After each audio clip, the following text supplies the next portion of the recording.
Megan had always been able to hear whispers. It started when she was a child, long before she understood what they meant. The voices were soft, almost imperceptible.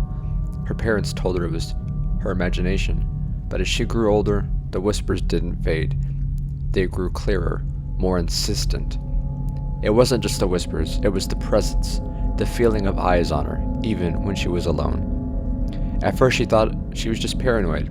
After all, she had always been quiet, introverted girl, but the older she got, the more she realized she didn't feel welcome anywhere she went.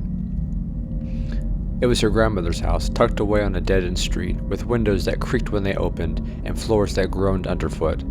She'd inherited the place after her grandmother died, though Megan hadn't been close to her.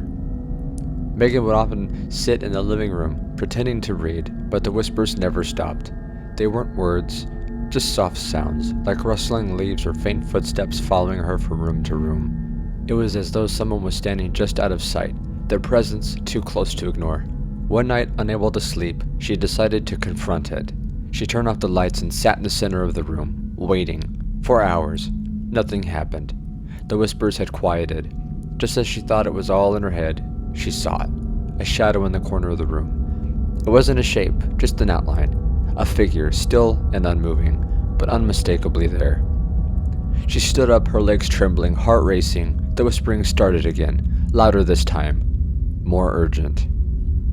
And then she heard it, her grandmother's voice, soft and distant, though the woman had been dead for months. They never leave. Megan's body froze. She felt a hand brush the back of her neck, cold, like death itself. She spun around, but there was no one there. Only the darkness. The whispers intensified, circling around her. They weren't just whispers anymore, they were words from a long time forgotten. Speak, bring us back. Megan ran from the house, but it didn't matter. The voices followed her, tugging at her from the shadows.